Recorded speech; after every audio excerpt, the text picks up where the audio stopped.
elección, que bueno, como se ha mencionado ya durante la mañana, es un precedente a nivel nacional y bueno, esperemos que fije un buen precedente para otros órganos, incluso hasta para el propio INE. Por ejemplo, tenemos aquí al presidente del Consejo General de Nacional Electoral.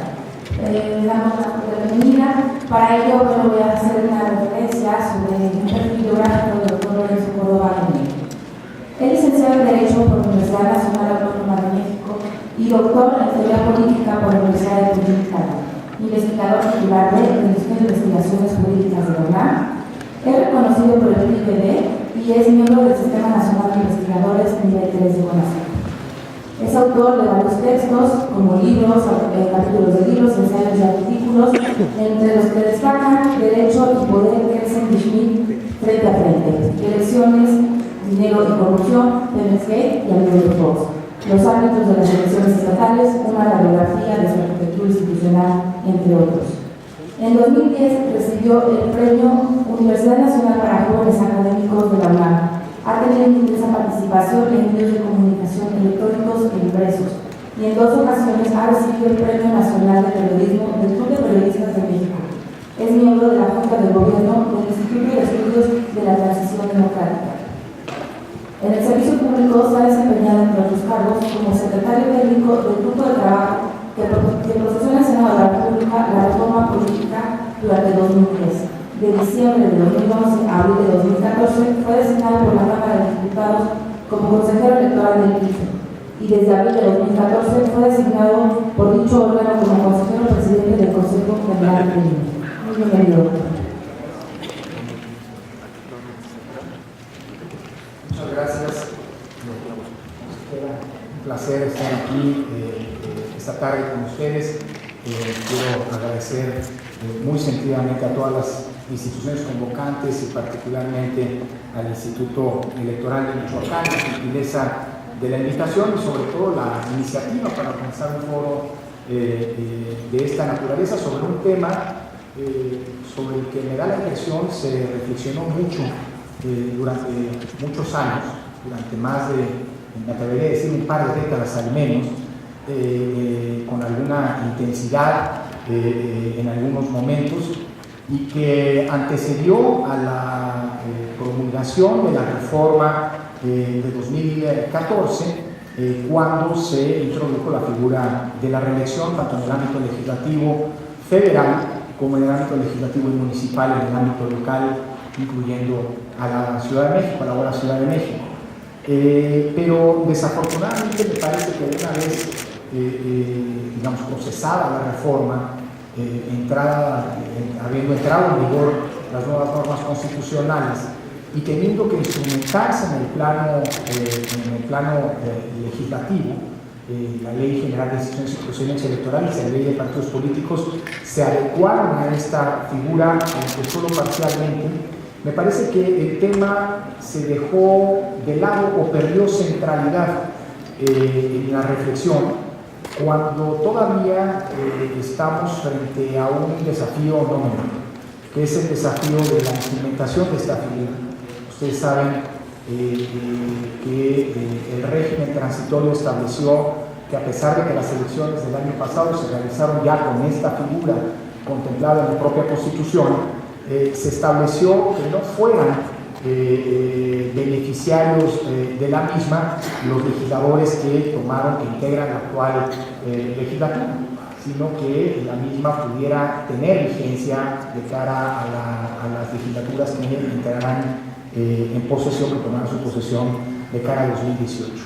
Y esto, aunque abre una ventana temporal, también es cierto que, insisto, ha generado una especie de impasse en las reflexiones, no solo legislativas, sino también incluso administrativas sobre este tema, un impasse delicado, porque la introducción de esta figura en la Constitución es una introducción que, como decía, abre una serie de desafíos en el plano técnico, instrumental, normativo en el nivel legislativo y reglamentario, no menores. De hecho, aunque esta intervención estaba, por cierto, hago un pequeño paréntesis, si se me permite, estaba pensado originalmente para hacer una de las primeras intervenciones y así la preparé de este foro, y agradezco muchísimo la generosidad y la comprensión para haber podido ajustar de último momento el programa para permitirme estar esta tarde con ustedes.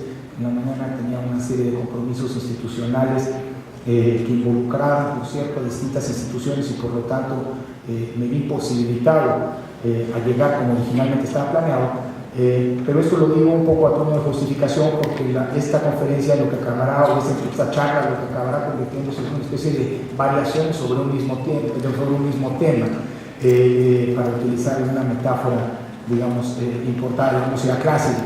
En realidad sé que varios de los puntos que han planteado aquí ya los comentaron hace un rato con el consejero Arturo Sánchez y con el magistrado Omar, platicábamos o les preguntaba de qué hablaban ustedes. Y empecé a tachar y cuando me di cuenta que mi conferencia podía reducirse a un decir gracias por la invitación, muy buenas tardes, hasta luego, ¿no? Decidí, digamos, pecar de reiteración o de tratar de convencer a base de reiteración que no improvisar algo, digamos, que después no salga. No, lo que muy probablemente se ha comentado en la mañana es que el marco normativo, e incluso me atrevería a decir la mentalidad política en el contexto actual, es decir, un contexto en el que se reintroduce después de muchas décadas de prácticamente más de 70 años la figura de la reelección, sobre todo en el plano legislativo y también en el plano municipal un poco más. En realidad, digamos, tiene un doble desafío. No solamente de su adecuada instrumentación, sino también el de revertir una serie de mentalidades, de prácticas y de diseños institucionales que fueron construidos sobre la lógica del impedimento de la reelección consecutiva de servidores públicos a los cargos públicos. Lo que hoy tenemos es una norma en muchos sentidos revolucionaria. Si se piensa, digamos, cuál fue la evolución política del país en los últimos 70 años, que en muchos sentidos puede resultar disruptiva con el modo en el que hemos venido construyendo específicamente el sistema electoral, digamos, en la etapa del cambio político en México. Pero lo mismo pasa por una serie de otras figuras, y con esto no estoy diciendo que nos equivocamos al introducir la reelección. Lo que estoy planteando es simple y sencillamente el desafío en el que nos encontramos hoy, en la instrumentación primigenia, en esta nueva etapa de la historia política del país, de la figura de la reelección. Si estamos en las primeras experiencias, de cara a las primeras experiencias en la instrumentación de esta figura, en un contexto en el que habíamos venido construyendo el sistema de partidos, el sistema electoral, e incluso me atrevería a decir en gran medida el sistema político en la etapa de democratización del país, sin la ausencia, o con la ausencia, sin la presencia de esta figura. Y lo mismo pasa con las candidaturas independientes. Las candidaturas independientes es una figura que se introdujo un poco antes, en 2012, como una posibilidad constitucional, que resultó de una también larga discusión que incluso llevó a México a tener alguna interlocución con la justicia interamericana de los derechos humanos, y que finalmente se introduce por considerar conveniente complementar el sistema de partidos con la figura de los candidatos independientes. Pero lo que hoy nos estamos dando cuenta, a pesar de que las candidaturas independientes, como ustedes saben bien, pensando en dónde estamos, en la ciudad de Morelia, es una figura que, uno, llegó para quedarse, que dos, ha demostrado su viabilidad a pesar de que se argumenta de que resulta sumamente gravosa los requisitos que las leyes se plantean para la postulación de candidaturas. Vean la discusión que sobre las candidaturas independientes está teniendo hoy en la Ciudad de México, por ejemplo, a propósito del número de firmas que se requiere para los candidatos independientes, que ha demostrado su viabilidad incluso como un mecanismo legítimo y potencial de acceso al poder. De todos los cargos de elección popular que estuvieron en juego el año pasado, en todos hubo al menos un candidato independiente y en todos ellos hubo al menos un candidato independiente triunfador. Hoy tenemos un gobernador que llegó por la vía independiente, al menos un diputado local que llegó por la vía independiente, tenemos alcaldes que llegaron por la vía independiente y tenemos un diputado federal que llegó por la vía independiente. Es decir, la figura, ahí está, es una figura venturosa siempre y cuando no se le entienda como sustitutiva del sistema de partidos, sino complementaria al mismo, pero que generó y está generando una inevitable revisión y un reacomodo de la normatividad que se construyó sobre este punto, o sea, que había venido construyendo en términos electorales, y que con este punto de las candidaturas independientes está siendo obligadamente sometida a una necesaria discusión y revisión. El tema, ya están las candidaturas independientes, pero me parece que no ha sido suficientemente discutido el tema del financiamiento público a las candidaturas independientes. Lo mismo pasa con el tema de la reelección. Y menciono el tema de las candidaturas independientes no porque como ya me quedé sin materia en virtud de las exposiciones que me antecedieron en la mañana, como el chiste aquel, le preguntan a uno que hable de los egipcios, se pone a hablar de los fenicios. No. Lo menciono porque la figura de las candidaturas independientes es igual que el de la reelección una figura novedosa, pero que ya tuvo una aplicación práctica y que a pesar de ello, hoy, a pesar de que las candidaturas independientes han permitido que haya ya incluso funcionarios públicos surgidos a través de esta ruta, todavía hoy sigue y debe seguir siendo un objeto de discusión porque está lejos de haberse finiquitado el tema del financiamiento público. Y me parece que entre más abundemos la reflexión sobre este tema, sobre todo de cara a la primera elección presidencial, en donde potencialmente esta figura puede traer como consecuencia algún candidato independiente a la presidencia de la República, o en todo caso algún aspirante a ese cargo por la vía de la candidatura independiente, hay muchos temas que no están resueltos. El tema del financiamiento no es un asunto menor. La solución del Bronco, que tomó el Consejo, la Comisión Estatal Electoral en Nuevo León, no sé, en el sentido de permitir que el financiamiento privado para una candidatura independiente pueda ser mayor que el financiamiento público, cosa que no ocurre para los partidos políticos porque hay una prohibición, diría yo una venturosa prohibición constitucional de que el financiamiento privado rebase el financiamiento público.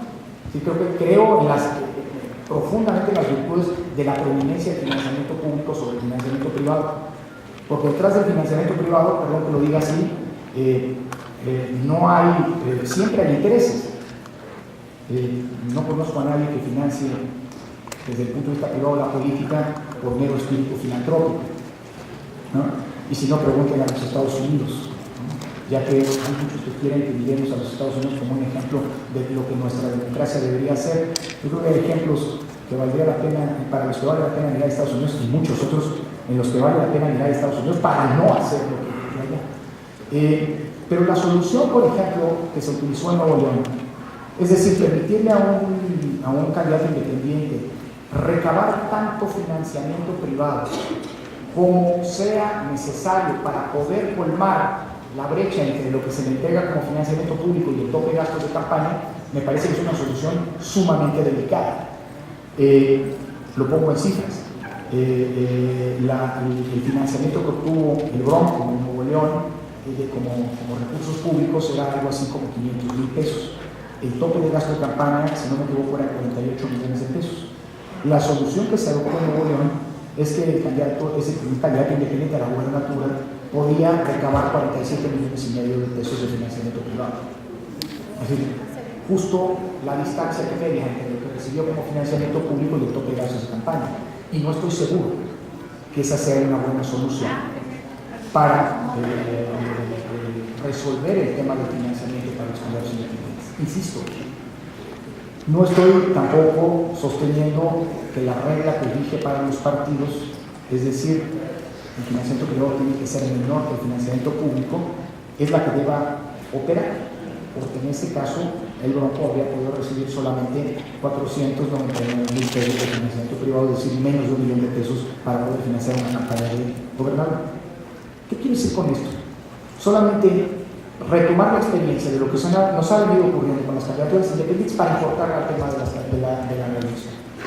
Porque así como el tema de las candidaturas independientes es un tema que, si uno observa la génesis de la normatividad electoral, esa génesis que nos permitió transitar a la democracia, pues es una especie de chipote. O sea, las candidaturas independientes son una modificación que no fue acompañada de una revisión integral del sistema electoral. Y la introducción de la figura de la reelección, si bien venturosa, creo, per se, como intentaría demostrar, creo que es una figura que tampoco fue introducida luego de una revisión integral del diseño electoral que hoy toda la está vigente. Y esto solamente para anticipar o para dejar la mesa puesta de una serie de dilemas. Sé que tanto con Arturo como con el magistrado Nava esta mañana revisaron algunos de los dilemas.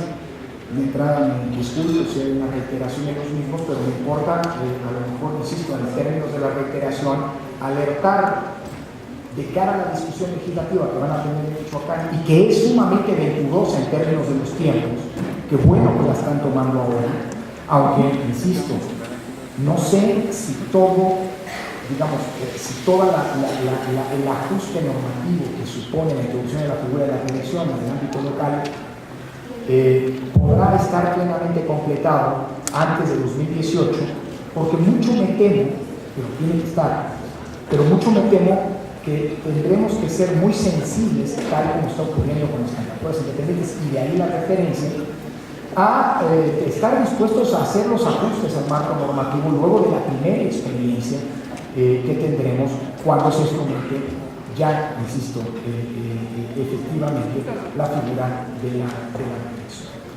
Después de esta reflexión preliminar, me gustaría, si ustedes me permiten, dividir el resto de mi charla en dos temas fundamentales, en tres partes fundamentales. La primera, hacer una reconstrucción histórica que me parece que es ineludible. Sé que soy reiterativo, pero me parece que es indispensable hacer esta reflexión para poder entender cuáles son las causas en las que en México se prohibió la reelección tanto de alcaldes como sobre todo de legisladores. Porque en el debate sobre si convenía o no introducir la figura de la reelección, la discusión pública estuvo orientada de una serie de falsedades, de una serie de prejuicios, de una serie de dogmas que es necesario desmontar, o por lo menos que tenemos que ponderar a la luz de la verdadera razonabilidad histórica por la cual en México se introdujo el principio de no reelección consecutiva ni de alcaldes ni de legisladores. El tema de la presidencia de la República y de las titularidades de los ejecutivos locales, creo que esa amerita una discusión aparte, porque no solamente también en este sentido hay una historia detrás, sino también, digamos, tiene que abrirse esa discusión, hablándose de los cargos más importantes de las administraciones públicas, en un contexto que no hable solamente de la reelección de los titulares de los ejecutivos, si fuera el caso, sino en todo caso de una revisión integral del rol que tiene tanto la presidencia de la República como las gobernaturas estatales. Porque tenemos aquí sí, en términos de la reforma del Estado, cuentas pendientes que tenemos que realizar respecto de un diseño institucional que no estoy cierto que sea el mejor para enfrentar los tiempos democráticos que hoy tenemos. Y si me preguntan, yo siempre soy un defensor del sistema parlamentario, pero como no es el objeto de esta charla, no me voy a meter en berenjenales por el momento, ¿no? Y me concentraré en la parte de la reelección, por lo menos de la reelección que nos toca instrumentar y que les toca instrumentar normativamente en el estado de Michoacán, y no solo, es decir, la reelección de los legisladores y de las presidencias, en fin, de la figura de los municipios. Creo que es muy importante partir pues de una premisa. La reelección de los legisladores y de los alcaldes fue el producto de una serie de, si quieren, necesidades o de decisiones políticas que tienen una íntima vinculación con el fortalecimiento de un poder que es democrático, de un sistema político que democrático tenía poco y de autocrático. Es decir, la primera tesis que quiero sostener con ustedes es que la figura de la no reelección, lejos de ser una figura democrática, por lo que hace a los alcaldes y a los legisladores, fue una figura o una solución pensada para robustecer un sistema autoritario. No me meto, insisto, con la reelección del Ejecutivo, porque aquí alguien me va a decir, pero ¿cómo está diciendo eso? No pretende hablar de historia y no se sabe ni siquiera el lema con el cual Madero, digamos, detonó la lucha revolucionaria en contra de la dictadura. No me queda clarísimo. Pero sí también tomamos en cuenta que el principio de sufragio efectivo no reelección fue un principio enarbolado en relación con la presidencia de la República y no en relación ni con el legislativo ni con las alcaldías. Para hablarnos claro. Porque en el debate que hace referencia en los últimos 20 años que antecedió la reintroducción de la figura de la reelección en el legislativo y en las alcaldías, se argumentaba que estaba prácticamente traicionando el espíritu de Madero. Es más, ni siquiera, si nos vamos a la no reelección en la presidencia de la República, ni siquiera se está traicionando o se estaría traicionando el espíritu que se plasmó en el constituyente de 1917, que en efecto era la figura de la no reelección, pero con un agregado consecutiva de la presidencia de la República. Porque la Constitución de 17, si bien es cierto que prohibía la reelección consecutiva de la presidencia, sí permitía, y si no preguntan a Obregón antes de que lo mataran, por supuesto, precisamente porque trató de reelegirse, porque se había reelegido, la posibilidad que estaba abierta en la Constitución de 17.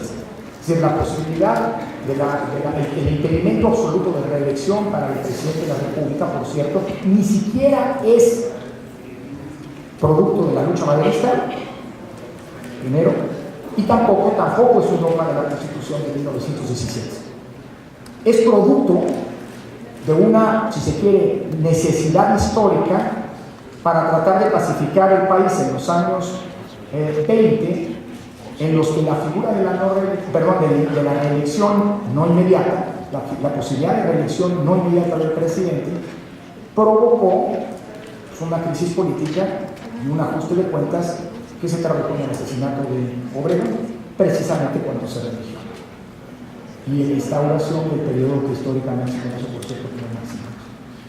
Es precisamente en el contexto del maximato y después con digamos, un proceso que se cierra con la presidencia de Cárdenas, que la figura de la no reelección absoluta en la presidencia de la República cuaja precisamente cuando se determinó que el periodo presidencial sería sexenal y no cuatrianual como estaba originalmente planteado en la Constitución de 17. Y recuerden que el primer presidente electo por 6 años y que culmina su periodo fue precisamente Cárdenas. Es decir, estamos en un periodo de profunda inestabilidad política y de ajustes de cuentas entre la clase política emanada de la revolución, sobre la que se fue configurando no solo el modelo político hegemónico que durante el siguiente medio siglo reinaría impertérrito, sino también la pacificación de una clase política militar, la de los triunfadores de la revolución, que todavía 10 años después de culminar la revolución seguían haciendo un ajuste de cuentas que ponía en crisis la gobernabilidad del país. Y es en ese contexto en donde hay que entender la introducción de la figura de la no reelección. Cuando se introduce la figura de no reelección para los legisladores, la prohibición de la reelección inmediata, pues si se quiere, para los legisladores en 1933, es decir, precisamente en este periodo en el que estaban redefiniéndose las reglas de la nueva forma de poder político de lo que se llamó el Estado de la Revolución, esta se introdujo para por lo menos conseguir 3 objetivos. Insisto, hay que trasladarnos al momento. No estamos hablando de un momento en el que el país vivía un intenso pluralismo político. Al contrario, lo que se vivía es, digamos, la consolidación de una clase política hegemónica que no estaba pacificada entre sí. Así que el primer objetivo fue el de permitir el recambio de las élites gobernantes en los espacios de poder. Al impedir la reelección consecutiva, se obligaba a que quien había sido diputado o senador tuviera que dejar el escaño y este pudiera ser ocupado por alguien más. Insisto, en un contexto político cerrado y no abierto, en un contexto de precario pluralismo político, la reelección la prohibición, la no reelección en el legislativo y en las alcaldías se volvió un mecanismo indispensable de pacificación pública entre la clase gobernante, porque de otra manera existía la inevitable posibilidad real de la exclusión y consecuentemente de la fragmentación, de la exclusión de algunos y consecuentemente de la fragmentación de la clase política en virtud precisamente de que no había espacio suficiente para repartir el poder. La reelección tuvo una segunda racionalidad. Tomen en cuenta que en 1933 estamos todavía en los albores de lo que vendría a ser el partido hegemónico. El PNR se constituyó, el antecesor del PRM y del PRI, se constituyó en 1929, y estamos en los primeros escarceos en las que esta nueva figura política, que servía de una especie de paraguas para englobar a toda la clase gobernante, por un lado, y poco a poco ser el instrumento político de control en el que el presidente ocupaba un lugar de privilegio, eso que la teoría política mexicana definió el presidencialismo mexicano y que tiene particularidades muy específicas, implicaba que la única manera de acceder a los cargos públicos, la única manera consistente, real, franca, cierta de acceder a los cargos públicos, era a través de la postulación de la presidencia. Perdón, de la presidencia del partido hegemónico, del PNR en aquel momento. Y en última instancia, sobre todo en los cargos de mayor relevancia, pues del palomeo del presidente de la República, a la postre convertido, muy poco tiempo después, en el jefe nato del partido, de quien dependía que una postulación se completara. Y esto traía como consecuencia un fortalecimiento del poder presidencial y una capacidad de control férrea de toda la estructura política en los distintos niveles en el país, en última instancia en manos del presidente mismo. Pero hay una tercera razón. Las elecciones, que por cierto hay un dato curioso de nuestra historia política del siglo XX, las elecciones jamás dejaron de realizarse, a pesar de que prácticamente todos los autores políticos ubicaron al Estado emanado de la Revolución en la categoría de regímenes autoritarios. Bueno, la figura del impedimento de reelección consecutiva, déjenme decirlo así, desempoderaba al pueblo del momento electoral. Es decir, por la estructura de poder que se estuvo configurando, la figura del partido hegemónico, la postulación a las candidaturas a través de ese partido como prácticamente la única vía real de poder acceder a los cargos públicos.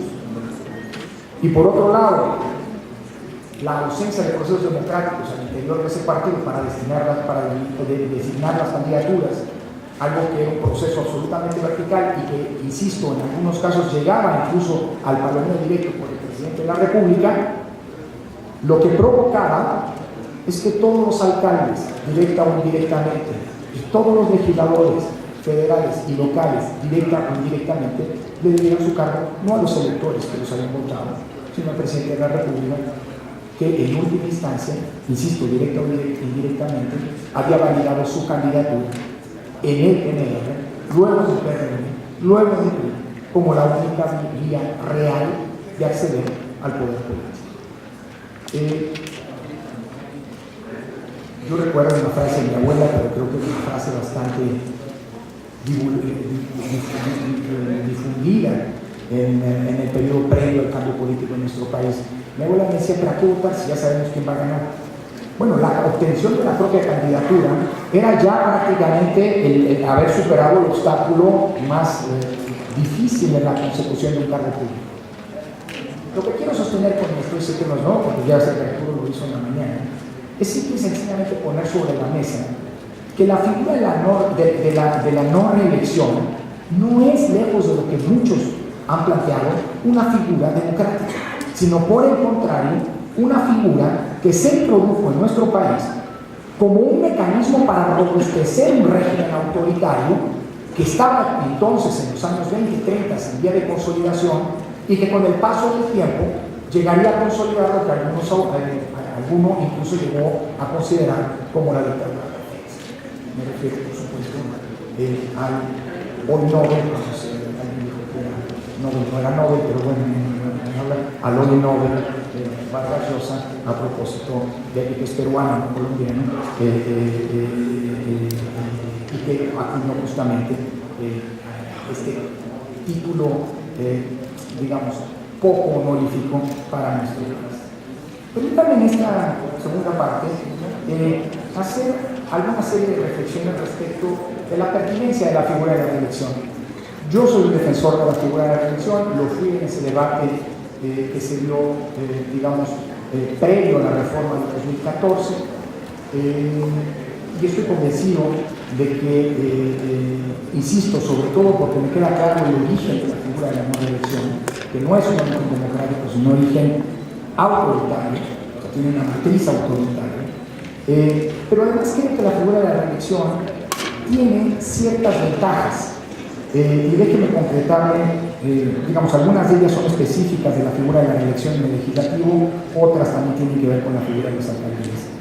El primer punto, la primera ventaja, es que la reelección implica un mayor vínculo entre el elegido y los electores y sus electores. A pesar de que hoy suele ser muy frecuente la figura de los informes de los legisladores, una figura que desafortunadamente me da la impresión nace no como una, y es una reflexión abstracta, no me falta, no quiero poner nombres y apellidos en específico, y menos teniendo como anfitriones y como, en fin, presentes a legisladores, miembros de la legislatura. Pero hay un dato muy curioso, prácticamente ningún legislador rendía informes, hasta que se prohibió en la Constitución de 2007 la compra de publicidad gubernamental personalizada, con una única excepción, la de los 7 días previos al informe de labores y de los 5 días posteriores al mismo. Es la única manera, el único espacio con la legislación electoral actual que un servidor público puede contratar o generar propaganda gubernamental personalizada.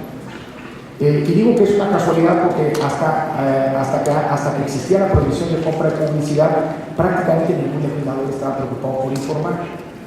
A partir del 2007, todos los legisladores tienen una vocación por rendirle cuentas a su electorado, que sin duda es encomiable porque por lo menos deja la sospecha de por qué no lo hacían antes y ahora no lo hacían antes, de ahora sí. No me meto en berenjenales, simple y sencillamente señalo que el tema de la cercanía de los servidores públicos, particularmente legisladores, con los alcaldes hay una circunstancia distinta, la figura de los municipios, del gobierno municipal, en virtud de que atiende digamos, los problemas más inmediatos de la vida cotidiana de los ciudadanos, siempre supone un nexo o una vinculación, una cercanía mayor de la que no necesariamente tienen los legisladores respecto de sus electores. Pero en todo caso, una de las virtudes de la reelección es que, déjenme decirlo así, de manera muy llana, aquel funcionario público que es electo y que si desaparece durante 3 años y vuelve a aparecerse solamente a solicitar el voto de cara a una potencial reelección, digamos que por lo menos tienen un déficit en términos de credibilidad o de simpatía respecto de los electores, digamos, que pueden llegar a sospechar que esa cercanía tiene una mera finalidad de pragmatismo electoral. en donde existe la figura de la reelección, pienso en el mundo, es muy frecuente que exista, digamos así, o que se generen incentivos para un nexo y una presencia mucho mayor, mucho más intensa entre los funcionarios que son electos y su electorado. Esto es así porque, y esta es la segunda ventaja, digamos así, de la figura de la reelección, porque esta figura permite potenciar el peso que tiene el voto del elector, no solamente como un mecanismo para designar a quienes van a ser sus representantes, sino también para concretar eso que muchos autores, muchos teóricos políticos, para citar a uno de decenas, Giovanni Sartori, identifican como una de las virtudes del momento electoral. La elección, dice Sartori, no es solamente un mecanismo para designar a representantes que van a conducir el proceso de toma de decisiones colectivas en las instancias de gobierno.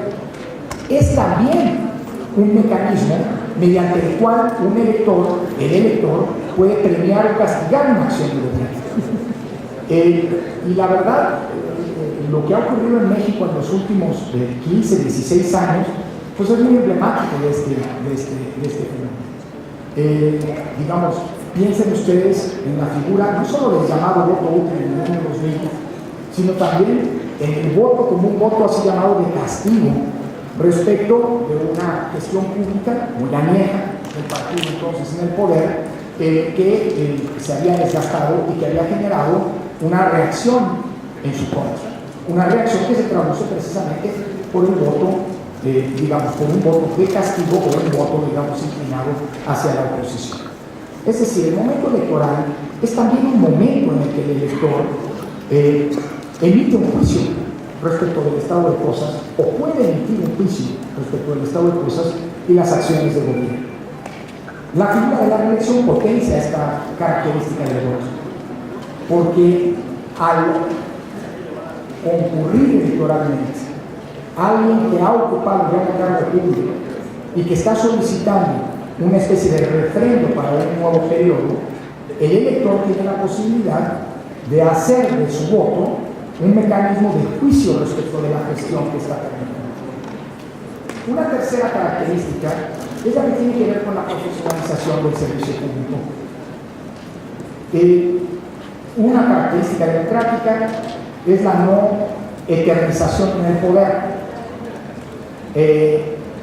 o que en todo caso la permanencia en el poder sea producto de la voluntad ciudadana y no de periodos interminables que de democrático pueden tener poco.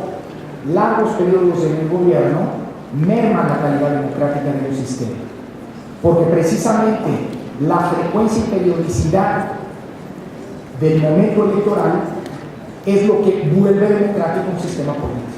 No es la elección per se, es la repetición y reiteración periódica de las elecciones lo que vuelve democrático a un sistema político.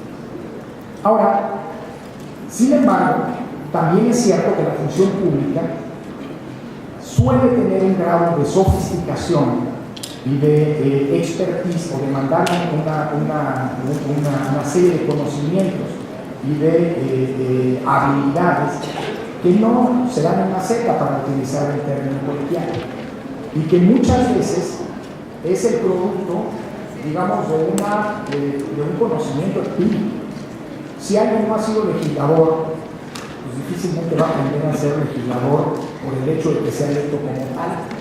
Es decir, hay un periodo inevitable de curva de aprendizaje, de entendimiento del rol, incluso me atrevería a decir, de entendimiento de la responsabilidad que significa ser un funcionario público. No es lo mismo vivir algo impermeable bajo la lógica de la ética y las convicciones, como decía Weber. Como académico es muy fácil decir los principios son estos. Como funcionario público uno tiene no solamente que guiarse por los principios, sino también por lo que debe definir la ética de la responsabilidad. Es decir, uno como funcionario público no nada más tiene que actuar como uno cree que está bien actuar, sino que tiene inevitablemente que ponderar las consecuencias de las decisiones que se asumen. Y esto no es algo con lo que se basta, no es algo es algo que solamente puede aprenderse a partir del ejercicio de un cargo. Y más todavía cuando estamos hablando de responsabilidades públicas que tienen cada vez más un grado de sofisticación técnica, como por ejemplo las tareas legislativas. Y no hablo solamente de la parte, digamos así, del proceso legislativo, de la proceso técnica legislativa propiamente dicho, sino hablo también del conocimiento de la materia y de la sustancia sobre la que la legislación en muchas ocasiones versa y que requiere, digámoslo así, de una expertise muy especializada que no se adquiere de la noche a la mañana. La posibilidad de la reelección permite también la existencia o la formación, como le llaman en Europa, de clases parlamentarias, que en ocasiones producen incluso liderazgos,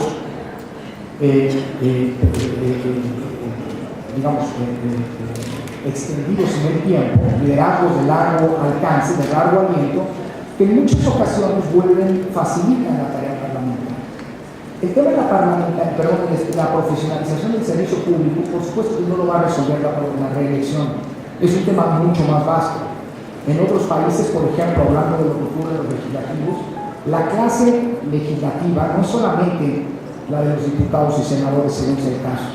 La clase legislativa es la del conjunto de asesores, de cuerpos técnicos que acompañan las legislaturas con independencia de quienes sean sus titulares. Los así llamados staffers, por ejemplo, en Estados Unidos, en el Congreso de Estados Unidos, constituyen un elemento importantísimo para el funcionamiento legislativo.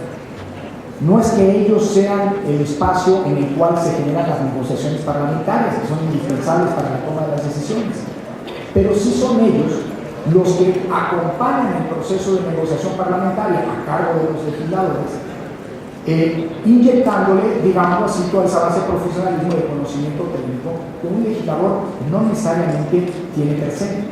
El problema que tenemos en México es que los servicios parlamentarios de carrera son todavía una quimera, como por cierto los servicios parlamentarios, los servicios civiles incluso en el ámbito municipal. Díganme ustedes si no ocurre, si no es frecuente, que cuando termina una legislatura prácticamente se renueva a gran parte del personal que trabaja en el Congreso y que acompaña, digamos, a los nuevos legisladores. Y lo mismo ocurre en los municipios.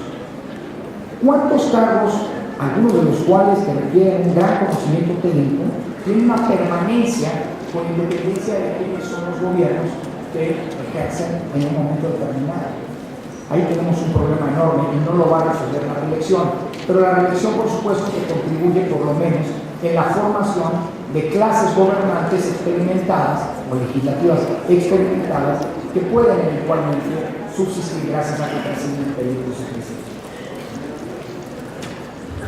El último punto que creo que tiene como ventaja una reelección legislativa, y después hablo de los dilemas o de los problemas que tenemos que resolver, es el que tiene que ver con la estabilidad política que la reelección puede generar. Aquí hay varios legisladores que generosamente nos acompañan. Yo les pregunto, en un periodo trianual, en el Congreso, sea en la Cámara de Diputados Federal, en la Cámara de Diputados Local, el primer año, muchas veces, prácticamente es un año perdido en el que los legisladores, algunos que por supuesto tienen una historia detrás, en el que los legisladores tratan de comprender el funcionamiento del legislativo mismo y los dilemas y adecuarse, digamos, a las complejidades que significa la construcción de consensos, cuando, sobre todo en un contexto como los que suelen existir en gran parte del país, y por supuesto en el plano federal, de ausencia de mayorías predefinidas, y en donde toda decisión tiene que pasar por la construcción de consensos, por las negociaciones entre al menos dos fuerzas políticas para lograr completar una mayoría que pueda pronunciarse y por ende decidir. Bueno, después viene un año intenso y en el último año están pensando, o sea, ¿qué chapas se van? Ahí no se van a quedar, o no se van a quedar, al menos hasta ahora. Y no es casual que en términos de productividad legislativa, por cierto, en el plano federal, sea el Senado la Cámara en donde muchas de las iniciativas, digamos así, de largo aliento se procesan, precisamente porque ahí el tiempo es un tiempo la legislatura es de 6 años, implica 2 legislaturas, es decir, 6 años, en donde, por cierto, digamos así, existen interlocutores ciertos, claramente definidos, liderazgos hechos que facilitan el trabajo de negociación y de consenso. Es decir, la reelección puede también tener un impacto positivo en términos de gobernabilidad, porque los interlocutores que son los que generan los consensos en un contexto de falta de mayorías predefinidas tienen una estabilidad o pueden llegar a tener una estabilidad mayor. Y eso no es un asunto menor, porque creo que a pesar de que seguimos teniendo un régimen presidencial, sí, no aquel que definía Vargas Llosa, no aquel que definía Jorge Carpizo en su serie del presidencialismo mexicano, pero también es cierto que digamos, la conformación y la existencia de interlocutores ciertos, la existencia, digamos así, de articuladores de consensos no improvisados, sino experimentados, puede generar condiciones de gobernabilidad de mucho mayor aliento del que hoy tenemos. Lo mismo ocurre, si se quiere, en el plano municipal. Ustedes saben que muchos de los problemas que se viven en el ámbito municipal se pueden resolver solamente con políticas del agua limpia. Hoy en día, hasta antes de la posibilidad de la reelección, no existía ningún estímulo para que un alcalde iniciara, por ejemplo, una inversión pública, en obra pública, que se concretaría, incluso iba a decir 6 años después, pues no olvídense, 4 años después, porque para qué demonios pago yo los platos rotos de lo que significa, digamos, el desgaste de una obra pública cuando el que va a cobrar los beneficios, pues es el que sigue. Y esto implica que prácticamente no existan en el ámbito municipal programas de gobierno que superen, que trasciendan los 3 años. No hay ningún estímulo con la falta de elección. Estoy convencido de que esto, si bien no nos va a resolver este problema, las campañas electorales desafortunadamente no son espacios de debate ideológico y programático de largo aliento, sino más bien digamos así, de coyuntura, en el mejor de los casos elegante, no suele haber elegancia en las campañas electorales, de una enorme rigidez y, por cierto, de una confrontación que es natural en democracias, pero que no necesariamente se traduce en una mayor cercanía con la ciudadanía. La posibilidad de la reelección indudablemente pone en el ámbito de una contienda electoral la continuación de una política pública o la crítica a esa política pública. Con lo cual, vuelvo al punto, se maximiza la lógica de las elecciones como un momento no solamente en donde se elige al gobernante por los próximos 3 años, sino también se emite un juicio respecto de la acción de gobierno realizada en el periodo determinado. La reelección, sin embargo, no va a ser una bala de plata que resuelva los problemas políticos del país. Y creo que mal haríamos, como ocurre, por cierto, también con la figura de las candidaturas independientes, en verla como una especie, digamos, de piedra filosofal que venga a resolvernos los problemas que nos aquejan, los problemas políticos que nos aquejan. Sin duda, el problema de la reelección es solamente una, modesta, incluso me atrevería a decir, pero no poco relevante, parte de un engranaje institucional que tiene que ser sometido a una revisión integral. Y lo que estamos haciendo, lo que hemos hecho hasta hoy en día, es simple y sencillamente ir parchando, cuando llevamos casi 100 años de práctica constitucional en ese sentido, algunos mejorando o cambiando algunos temas sin habernos dado el tiempo de una revisión integral. Y yo creo que el análisis de la reelección en un contexto de mucho mayor aliento es algo que todavía no nos debemos. Sin embargo, creo que la reelección trae consigo desafíos no menores. Insisto, primero, no nos va a resolver todos los problemas. Estos que he mencionado son algunos de los beneficios que puede, ni siquiera en automático va a traer consigo, que puede traer la reelección. Ahora, con independencia de eso, la reelección sí tiene una serie de dilemas que tienen que resolverse en el plano legislativo. Me atrevo a señalar, no de manera exhaustiva, sino nada más de manera enunciativa, solamente algunos de ellos. Y tienen que ver, en primera instancia, con los dilemas electorales. El primer dilema, que no está resuelto en la legítima y que consecuentemente habría podido, si así hubiera sido, orientar el trabajo que ahora tienen que enfrentarse en los estados en la adecuación normativa de esta figura, es el que tiene que ver con la serie de candados que le hemos puesto a las campañas electorales. Para garantizar la equidad de las campañas electorales, hemos tomado una serie de restricciones que encuentran una justificación, insisto, en la búsqueda de equidad, pero con la figura de la reelección se van a volver problemáticas. Porque algo, por ejemplo, que en el plano federal no está resuelto, es si un legislador, diputado o senador, que quiera competir por un nuevo periodo, que quiera competir electoralmente por un nuevo periodo, tiene o no que renunciar o que separarse de su encargo. Se los digo con todas las letras. En los países donde existe la reelección legislativa, que son todos menos Costa Rica, hasta antes de 2014 éramos Costa Rica y nosotros, ¿no? Pero en todos lados donde existe la posibilidad de la reelección legislativa, no existe ningún impedimento para que el diputado que esté en funciones, en su calidad de diputado, realice campaña. Claro, pocos países del mundo han tenido, digámoslo así, la preocupación, para decirlo de alguna manera, de poner énfasis en la figura de la equidad y la competencia como nosotros. Y hay una prohibición todavía expresa en la Constitución que tenemos que resolver para que un funcionario público compita para el cargo electoral si no se ha separado con un periodo de anticipación de ellos. Tal vez este no es una figura tan complicada, porque habría prácticamente que solicitar que los legisladores pidieran licencia de su cargo para competir electoralmente al interior de sus partidos y o por la vía independiente, primero, y luego de la contienda electoral que se trate para ser reelecto para un nuevo periodo.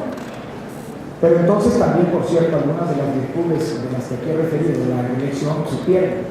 Los liderazgos no son permanentes, cuando hay elecciones todo el mundo se va, el Congreso se queda con puros suplentes, prácticamente habría una parálisis legislativa de 6 meses, ¿no? En lo que todo el mundo va a buscar la reelección para una nueva legislatura. Pero digamos que, en términos generales, con la separación anticipada, es decir, con la licencia del cargo, podría resolverse el problema. Un segundo problema tiene que ver con los financiamientos y con la prohibición de propaganda gubernamental. Es decir, como les decía hace un momento, la propaganda gubernamental está prohibida, la propaganda gubernamental personalizada está prohibida. Y hay una serie de criterios tomados tanto por el Tribunal Electoral como por el doctor Aife y reiterados por el INE, en los que algunos nos quedamos en minoría, pero este es un buen momento para decir ya ven cómo tenemos un punto, en el que la propaganda gubernamental se ha interpretado no solo como aquella que es pagada con recursos públicos, sino aquella que incluso ha sido pagada con recursos privados del funcionario público, él mismo se ostenta como tal. Y hay un caso, en el que no me quiero acordar cómo votó Arturo, porque a lo mejor aquí entramos en una disputa, en el que un diputado donó pintura para una escuela, colocó una manta fuera de la escuela y decía, el diputado fulano de tal donó la pintura para la escuela. Pero no era propaganda pagada con el dinero público, no era una propaganda gubernamental en ese sentido, no era una propaganda de él como diputado, yo pagué, yo doné la pintura. El Instituto Nacional Electoral y luego el tribunal validaron que eso era propaganda gubernamental. Yo sigo insistiendo que no era propaganda gubernamental, pero yo digo con toda franqueza, no suelo crear minorías en el Consejo, pero a veces me quedo y este es un tema. Un diputado que pide licencia, tú también, no, bueno, ahora ya te decía, la verdad es que este es un perdón, es una grilla interna, porque para la próxima ya estoy tratando de convencer a Arturo que se venga de este lado. No, pero este es un tema que se va a tener que enfrentar en la revolución. ¿Puede alguien, es decir, alguien que es diputado con licencia, ¿sigue siendo diputado, sí o no? Pues puede revocar la licencia, ¿no? O sea, podría decir ya regreso a mi cargo. Y entonces, ¿y puede ostentarse como diputado con licencia? Más faltaba. El problema es que si usted en ese cargo, con este criterio, no va a poder realizar ningún gasto, ni siquiera personal, para conocerse. Porque entonces se le ha sancionado por el Tribunal Electoral por haber utilizado, por haber cometido incurrido en la prohibición, en la violación de la prohibición de propaganda gubernamental. A ver, lo que quiero decir, pues, estoy tocando un tema si quieren específico, pero déjenme anotarlo, traducirlo en grandes temas. Primer gran tema, el de la separación del encargo, sí o no, para poder competir por la reelección. Porque estamos hablando, por ejemplo, que en el ámbito municipal prácticamente estaríamos condenando a que el municipio fuera regido por el presidente municipal por 2 años y medio y el siguiente medio año, digamos, por un gobierno interino, en tanto el candidato, el presidente municipal compite por un segundo periodo. Y yo no sé si esto sea conveniente o no, lo veo como dilema. Segundo dilema, los recursos con los que el funcionario público que compite por su reelección utilice tanto en la campaña interna como en la campaña electoral propiamente dicha, habida cuenta que en México tenemos un tema de enorme preocupación, es el del financiamiento de las campañas electorales y de la política. Más todavía, tercer dilema, cuando se trata de, en estricto sentido, aunque tenga licencia de un servidor público, si quieren no en funciones, pero sí con un estatuto de licencia particular.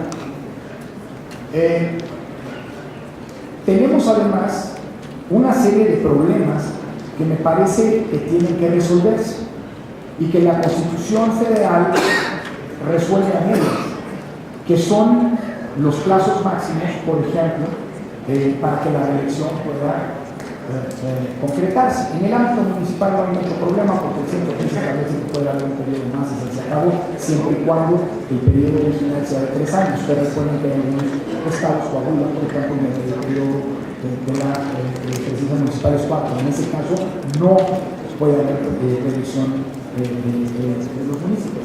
En el caso de los legisladores en el ámbito local puede ser hasta en 4 periodos, de acuerdo con lo que establece el artículo 116. ¿Cuántos van a poner? ¿2, 3, 4? No lo sé. Eso es un tema que tiene que resolverse en todo caso y que no puede obviarse porque la legislación federal o la constitucional no resuelve. Y hay un tema adicional que dejo como dilema, y me voy a callar porque sé que viene la parte más intensa, que es la que más rica de esta charla, que es la de los cuestionamientos de ustedes, que tiene que ver con qué va a pasar al interior del municipio, porque es algo que no está resuelto en la Constitución del artículo 115. De una lectura estrictamente literal del artículo 115, podría parecer que la posibilidad de reelección es para los mismos cargos que se ocuparon en una gestión municipal.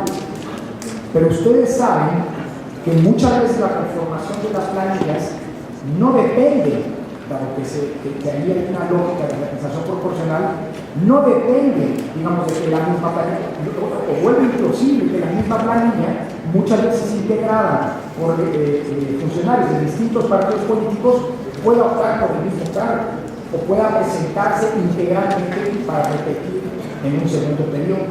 Entonces, el dilema del 115 no plantea. El 115 abre la puerta a la reelección municipal, pero no a las modalidades específicas de la reelección municipal. Digo, el punto más sencillo es cuando hablamos de un alcalde que quiere reelegirse y postularse una vez más como alcalde. Hasta ahí no hay problema, como candidato a la alcaldía. Pero ¿qué pasa con toda la integración de los órganos de gobierno del propio municipio? Que con la redacción poco afortunada, por cierto, del artículo 115, parecería que pueden optar por reelegirse al mismo cargo. Y creo que aquí, más allá de una lectura letrista, tiene que hacerse una lectura sistemática por parte del legislativo local para darle congruencia caso por caso de esa entidad política. En suma, termino solamente diciendo, reiterando, la figura de la reelección nos va a cambiar el paradigma. No sabemos a ciencia cierta cuándo. No podemos en la lógica de cara a su instrumentación, pretender que la reelección se convierta en un mecanismo que va a resolver dos problemas, pero sí podemos tener la certeza que en tanto cobra carta de naturalidad y se integra en un sistema electoral que no fue diseñado en sus grandes líneas para que la reelección y otras figuras como las candidaturas independientes funcionaran de manera armónica, es decir, es algo que se fue agregando sobre la marcha. Y hoy tenemos el desafío de cómo hacer que todo integralmente cobre sentido y funcione, porque de otra manera podemos acabar convirtiendo tanto las figuras de las candidaturas independientes como en el caso específico del que se ocupa la figura de la reelección en un problema que nos va a complicar particularmente no solamente la vida legislativa, sino también la gobernabilidad en distintos espacios. Yo aquí me pararía y les agradezco de nuevo muchísimo la invitación. Espero que la reiteración no haya sido demasiado dramática respecto de las conferencias que me antecedieron. Y estoy, por supuesto, atento a las preguntas que todos ustedes tienen por acá. Muchísimas gracias.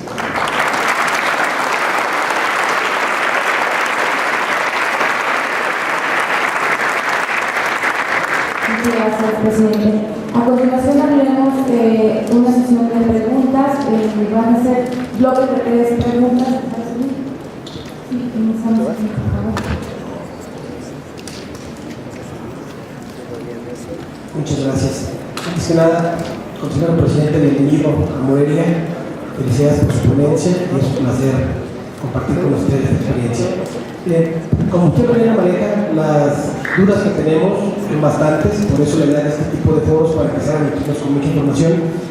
Pero ha habido, en este rechazo que existe por desconocimiento desde el punto de vista hacia la reelección de la ciudadanía, empieza a manejar gente que dice, bueno, sí la reelección ya está, pero entre la revocación de mandato.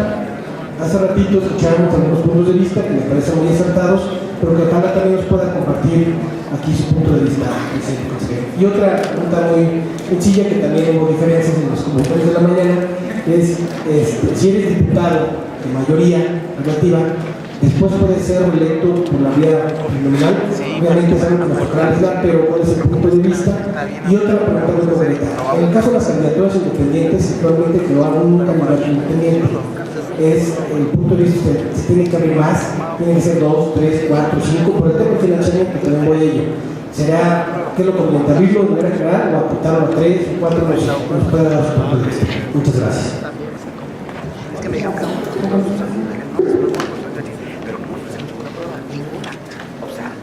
Gracias. Mi nombre es Felipe Arturo Sánchez Miranda, consejero electoral del Instituto Electoral de Participación Ciudadana del Estado de Guerrero. Doctor, igual en el Estado de Guerrero tenemos también la preocupación, pero además la ocupación para este tema de la reelección, porque también en 2 años y meses tendremos que estar operando este mecanismo, igual que en el Estado de Michoacán. Estamos explorando las vías para el propósito. Pero a mí me surge además otro planteamiento. En Oaxaca, por ejemplo, existe la elección de 417 ayuntamientos por la vía de los costumbres. En el Estado de Guerrero, la Sala Regional del Tribunal Electoral del Poder Judicial de la Federación está por resolver una consulta que se realizó en un municipio, Agrícola de los Libres, en el que solicitaron elegir a su ayuntamiento por esta vía, y de qué manera va a impactar este tema de la reelección para ese aspecto específico. Y un segundo planteamiento es el INE, nuestro parecer, debe generar los criterios generales para que los OPLES particularmente podamos operar en función a las legislaciones locales de cada entidad federativa. Muchas gracias.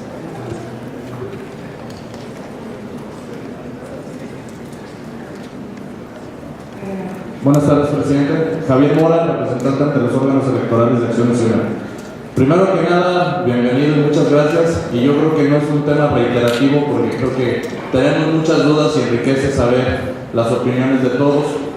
Yo 2 cosas, una sugerencia y una pregunta. Creo que se necesita mucha sensibilidad de parte de los órganos centrales tanto el Congreso de la Unión como el INE, el momento de aplicar las leyes, los lineamientos, porque en el momento de llevarlos a la práctica los municipios es muy complicado. En algún momento, en alguna capacitación nos dijeron que toda la información se podía subir en línea, porque en todos lados había un VIX. Así nos lo dijeron, y obviamente no hay un VIX en todos lados y hay municipios donde ni internet hay, esa es la realidad, ¿no? Mi pregunta muy concreta. Usted en su participación dijo no hay que voltear a ver el modelo de Estados Unidos en cuanto al financiamiento privado, cuestión que estoy de acuerdo. ¿Qué modelos de reelección en el mundo sí habría que voltear a ver en qué países que nos puedan dar un aporte importante sabiendo la cultura y la propia idiosincrasia del mexicano, ¿no? ¿Qué países, en cuáles nos podemos basar del modelo de reelección? Muchas gracias.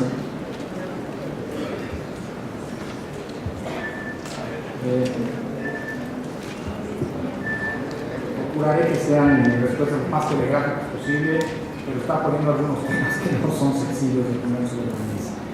Ahora, el tema de la revocación del mandato, pues es un tema que está abierto, que en su momento incluso se discutió. Yo tuve el privilegio en el ámbito nacional, tuve el privilegio de fungir como una especie de secretariado técnico del grupo de trabajo que en el Senado de la República procesó la reforma política y lo planteaba.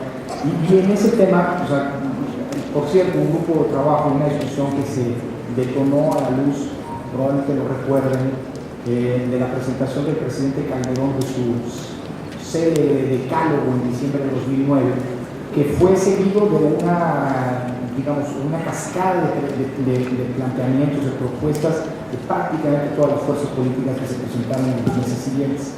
Y ahí estaba, obviamente, el tema de la reelección, que tardó en procesarse mucho más que el de las candidaturas independientes. Las candidaturas independientes se concretan en la Constitución en 2012, la reelección, como saben, entra en la Constitución hasta 2014, hasta la reforma 2014. Y en ese contexto se discutió también la posibilidad de introducir la figura de la revocación del mandato.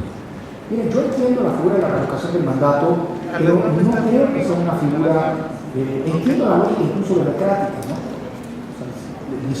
La retórica, digamos, presuntamente democrática, que está detrás. Pues los ciudadanos, los electores, son los que ponen a los gobernantes, tienen la potestad de poder quitarlos. Bien, los tratos son bien. El problema es que la realidad es un poco más compleja que las abstracciones. Y la figura de la revocación de mandato puede convertirse en un instrumento que prácticamente paralice la capacidad y la acción del gobierno. Por no hablar de que la revocación del mandato puede acabar desnaturalizando la democracia misma y provocando que, digámoslo así, la tentación de recurrir a esta figura acabe teniendo derivaciones plebiscitarias. Y la democracia plebiscitaria es todo menos democracia como decimos en la historia.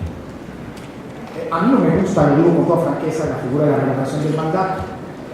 So pena de que alguien me diga cómo conduce la institución electoral y no está a favor de un mecanismo de participación ciudadana. Lo que pasa es que hay mecanismos de participación ciudadana, La aclamación también es un mecanismo de participación ciudadana y la aclamación no es un mecanismo democrático. No toda la participación ciudadana necesariamente es democrática, quiero decirlo por todas las letras, y perdón que pueda parecer aquí una posición más abstracta o más teórica.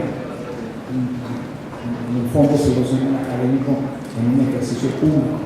¿Por qué hay que tener cuidado con la figura de la revocación de mandato? Porque la figura de revocación de mandato puede tener una serie de efectos perversos y de estímulos perversos en la acción de gobierno, en la acción pública.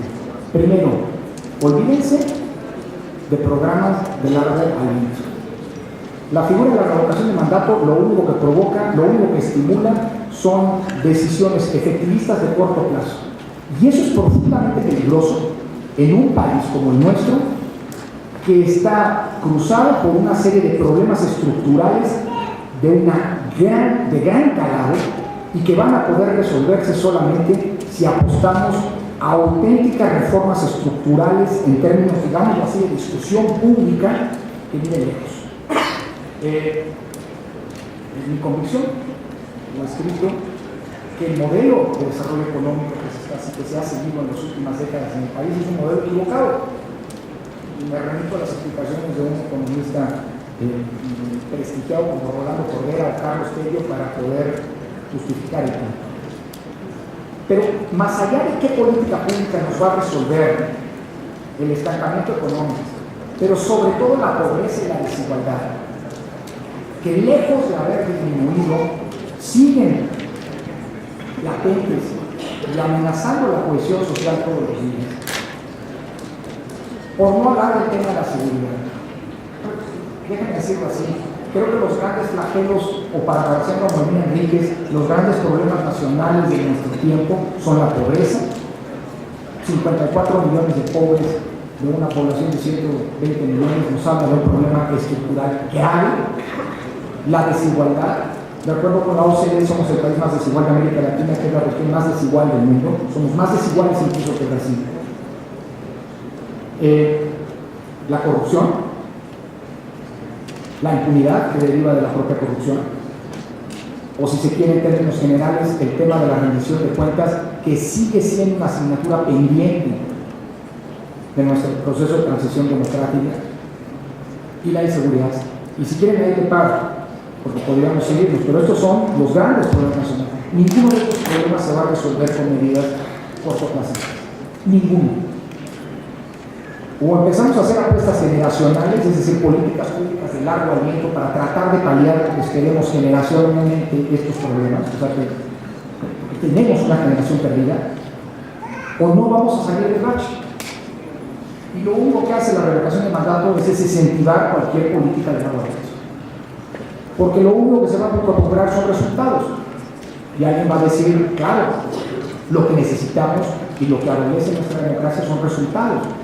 Sí, pero no cualquier resultado. Porque a lo largo de los últimos 20 años hemos momentos de aparente recuperación y de bonanza, momentos de una economía bollante. Y hoy estamos donde estamos. Porque al final del día, lo que no se ha repensado o lo que no se ha pensado es el modelo de la política. Primer problema con la revocación de mandato. Segundo problema con la revocación de mandato. ¿De veras lo vamos a dejar con la existencia, con la concentración monopólica de los nuevos poderes ideológicos, de los medios de comunicación, a los medios que sean los que a través de que utilicen la figura de la revocación de mandato para poder poner o quitar gobernantes? Es decir, estaríamos abriendo la puerta para que los así llamados poderes fácticos adquieran un peso y una capacidad de chantaje sobre la clase política para poder condicionar, digámoslo así, la opinión pública respecto de un gobernante. Y perdón que lo diga así, muchas veces las mejores políticas públicas son las más impopulares en términos de una opinión pública muy poco, digamos así, proclive a un análisis profundo y meditado y más reactiva al análisis epidémico o proclive a un análisis epidémico. No me voy a poner aquí porque me voy a desviar, pero hay un caso emblemático que nosotros en el INE padecemos todos los días,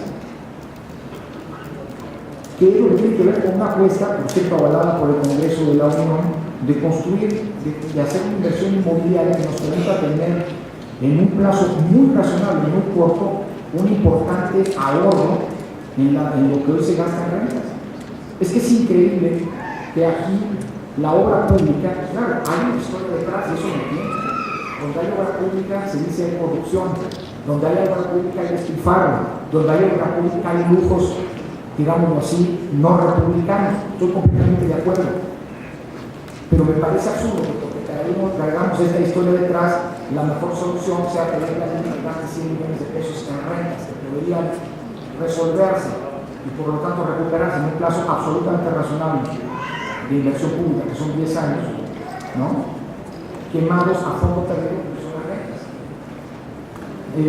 Cuidado con, es decir, solamente planteo esto que es un asunto vernáculo, muy propio del INE, para plantear que la opinión pública muchas veces no es propia a un análisis profundo y sensato. Y la revocación de mandato puede convertirse al final del día en una especie de tiro por la culata en un proceso de construcción democrática. Entiendo que Arturo, justamente ante una pregunta similar, hoy les planteaba lo que ocurrió en Perú. El año pasado, en una reunión de organismos electorales, se comentaba justamente el tema de la revocación del mandato y se decía bueno, que esta era una figura democrática que había que instrumentar. En Perú, en un lapso de apenas 5 años desde que se instrumentó esa figura, ha habido ya procedido la revocación de más de 3.000 cargos públicos por la vía de la revocación de mandatos. Y acaba convirtiendo la vida pública en una, digámoslo así, en una ronda electoral permanente, en unos casos para designar funcionarios, en otros casos para removerlos. Y en un contexto de pluralidad política como el que tenemos, me parece que tenemos que apostar por mecanismos institucionales que articulen el consenso, que estimulen la generación de consensos entre las distintas fuerzas políticas y no que estimulen el obstruccionismo por cierto, hay una historia también reciente que contar que lejos de fortalecer a la democracia me parece que la divide. Yo no vería mayor problema, entiendo el dilema del otro tema de los diputados de mayoría relativa, de diputados de representación proporcional. Yo creo que la mejor solución es que nos subamos a esa discusión, porque parte, por cierto, de una discusión falsa, que a los diputados de representación proporcional no se los elige. Pues claro que son electos.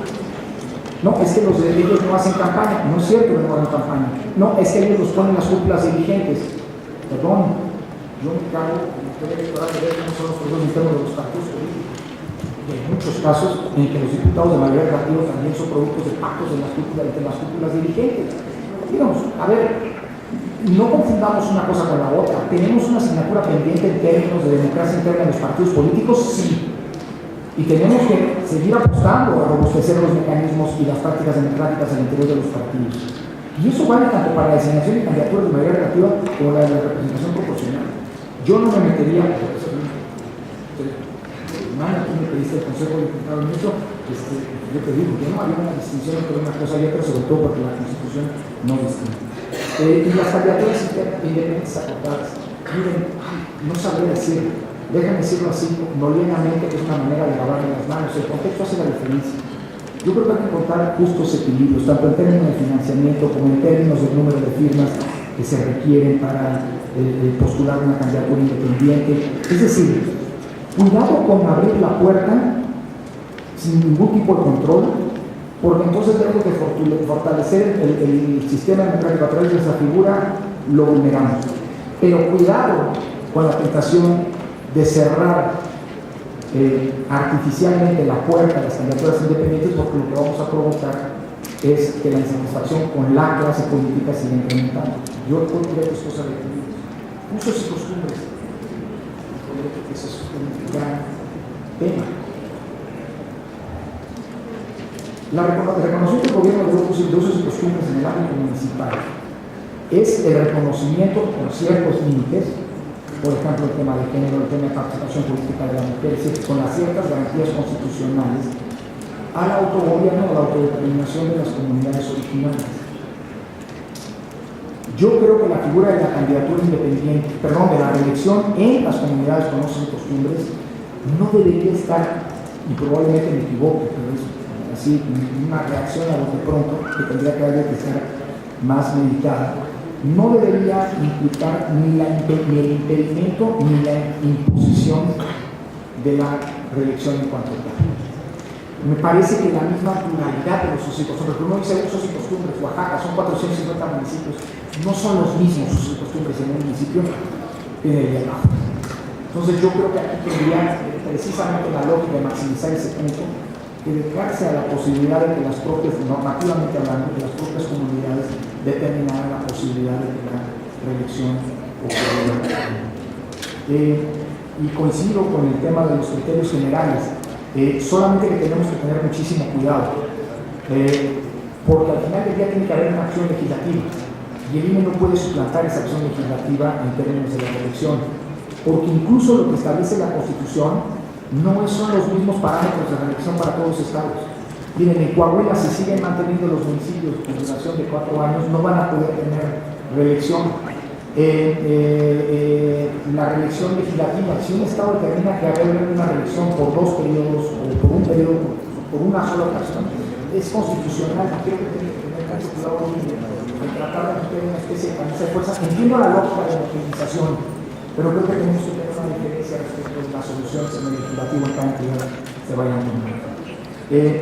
Perdón, me apuro porque sé que hay una urgencia por ir a ver. En fin, Javier, la aplicación, mira, entiendo que el problema era con cargar en el sistema de fiscalización los ingresos y gastos, y entiendo el punto.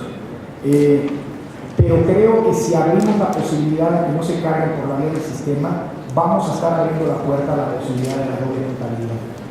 Yo creo que, digamos, cuando haya un caso excepcional en el que no puede estar en el tiempo, ya se ocurre, si se notifica oportunamente al INE, de qué gastos, de qué monto, de qué día puede existir una carga posterior. De hecho, se permite en el propio reglamento. Pero si hay una posibilidad de que, bueno, como en algunos municipios no hay internet, ahí me pasas al final de la campaña de los resultados, nos abre la puerta justamente a lo que intentó evitar la reforma de